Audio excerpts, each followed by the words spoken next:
Sir ଦେଖନ୍ତୁ ଜମା ବନ୍ଧରୁ 4 foot ତଳେ ପାଣି ଅଛି 4 ଫୁଟ। ବର୍ତ୍ତମାନ ଭିଡ଼ିଓ ଦେଖନ୍ତୁ। ବର୍ତ୍ତମାନ 10ଟା 12ଟା ବାଜିବାକୁ କିଛି ମିନିଟ୍ ଅଛି ଦିନ 12ଟା। ଆଜି ତାରିଖ ବି କହିଦେଉଛି 29/7/2026 ଆଜିକା ତାରିଖ।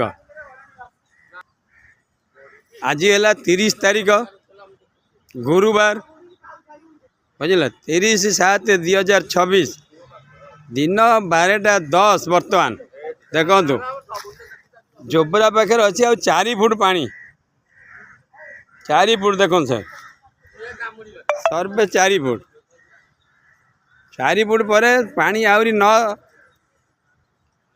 11 କ୍ୟୁସେକ୍ ନା 9 କ୍ୟୁସେକ୍ ପାଣି ଆଉଛି ହୀରାକୁଦରୁ। ମଣ୍ଡି ବନ୍ଧ ଟପି ଗଲାଣି।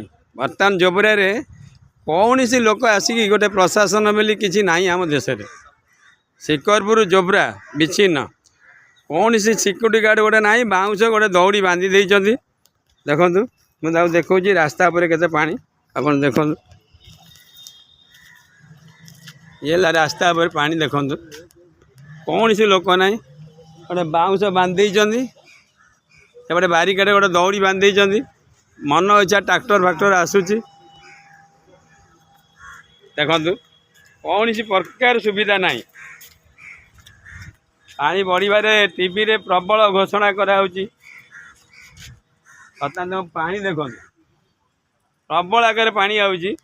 ये ଜୋବ୍ରା ଶିକରପୁରର ବିଚ୍ଛିନ୍ନ ରାସ୍ତା ଦେଖନ୍ତୁ। ବର୍ତ୍ତମାନ ଏଇ ଦେଖନ୍ତୁ ବାଉଁଶ ବନ୍ଧା ହେଇଛି କୌଣସି ଗାଡ଼ି ଯାତାୟାତ ନାହିଁ। ଯାହା ବି ହେଲେ ଗୋଟେ ସୁବିଧା ଅଛି। ଇଏ ହେଲା ଶିକରପୁର ଜୋବ୍ରା ରାସ୍ତା ସମ୍ପୂର୍ଣ୍ଣ ବିଚ୍ଛିନ୍ନ। ଆଜ୍ଞା କଟକ ଟାଉନକୁ ଆସିଲେ ଆପଣ ବାଦାମବାଡ଼ି ପଟେ ବୁଲିକି ଆସିବେ ନହେଲେ ଓମ୍ପି ପଟେ ବୁଲିକି ଆସିବେ। ବର୍ତ୍ତମାନ ଦୟାକରି ଯଦି ଟିଭି ମୋବାଇଲ ଦେଖୁଛନ୍ତି ଆପଣ ଜୋବ୍ରା ପଟେ ଆଉ ଆସନ୍ତୁ ନାହିଁ।